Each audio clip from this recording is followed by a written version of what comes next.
Alright. Alright.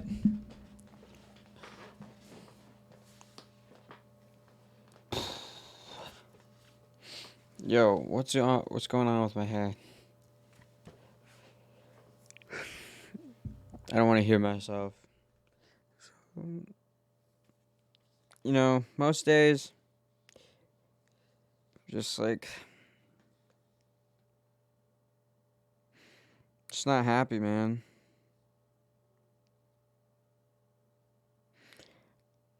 It's annoying to see people. It's annoying to go out in public. Because I don't want to see those people. I just want to be by myself. Because no one understands me more than I understand myself. I put in countless hours into my craft that I distance myself so much from the people that I loved that I can't show love no more because I forgot what it means to show love. And it goes both ways. I can't receive love because I don't know what real love feels like. When you forget what it feels like to be loved, it's hard because you'll think that someone's showing you love and you'll give them your full attention, and it was just I'm being bored.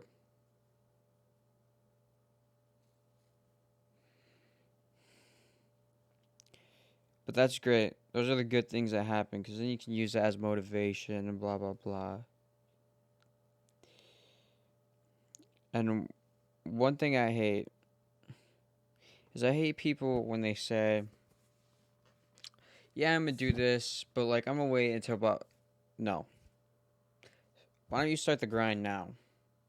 Why don't you do it right now? Why you got to wait until the perfect time? Because guess what? When you wait till that perfect time, you're not going to do it. Because guess what? It's not the perfect time. It doesn't feel perfect. No time is going to feel perfect. The only time it's going to feel perfect is while you're doing it. That's when it's going to feel perfect.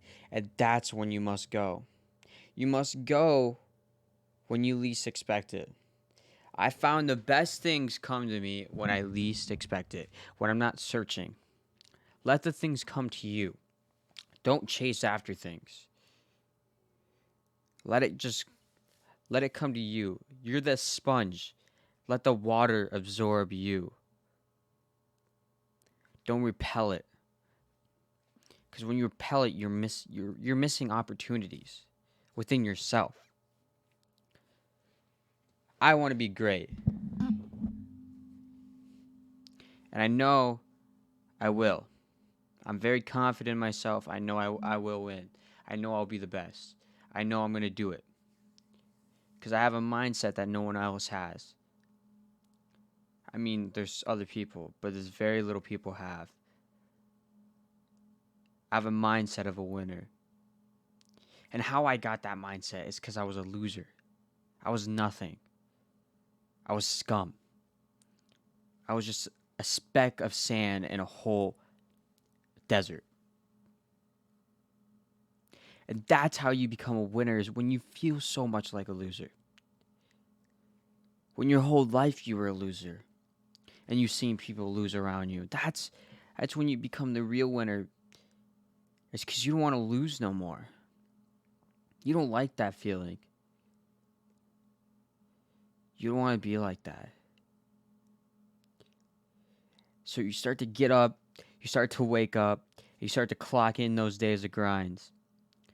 And there's something beautiful about the grind because it really cleans you out of all of your feelings.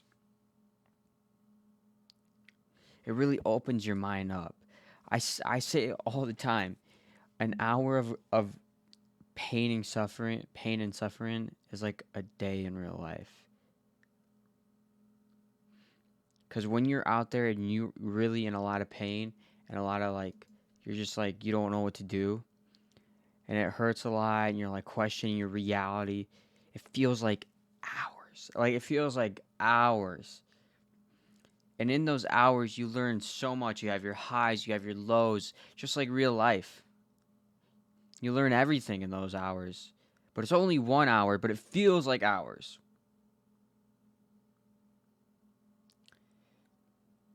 So that's how I'm so wise and have so much wisdom, is because I've lived many days. I've lived more days than you have. I put myself through that. And while I put myself through that pain and suffering, I've learned so many things. My doors have opened. I've opened doors that I didn't even think you could open. I didn't used to believe in the grind. I used to believe and things will happen. And I do believe that things happen for a reason. But I felt like things would just come to you. That you don't have to work for nothing. You gotta work. Then things will come to you. Once you start working, God will reward you. And He rewards you with things. But don't just do it for the reward. Do it for yourself. Because at the end of the day, it's just you. It's just you in that room. It's just you by yourself. It's just you on that run. No one else is doing it for you. And yeah, it sucks. It sucks because when you're on that grind, it's so lonely that you don't even know who is with you. But guess what you find in that loneliness? You find God.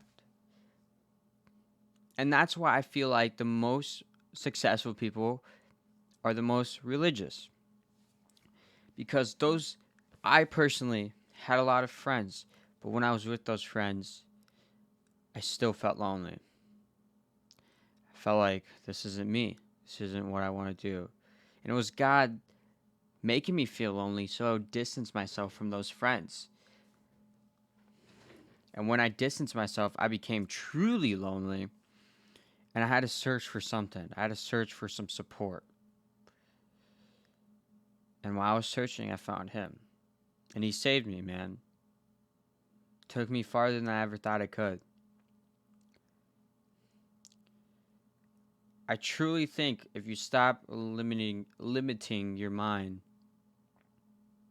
you'll find out that the world's unlimitless.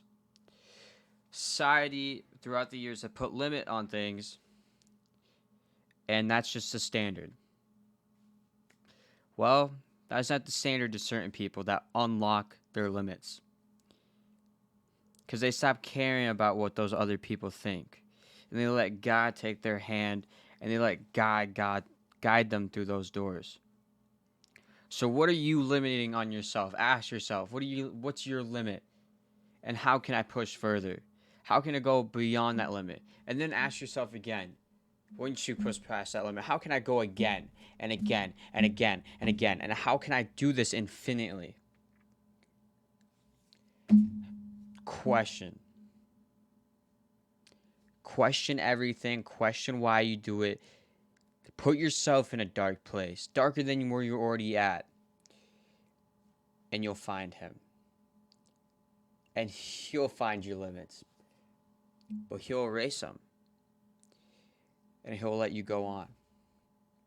It's a straight path once you find God. It's not a curvy road with bumps, no. I mean, there's going to be some bumps, but it's not as bad. There's not like fucking gigantic mountains. There might be a couple days where you're like, fuck, man, this ain't me.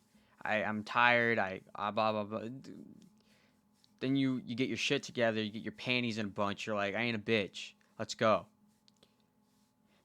So question what your limits are. Peace.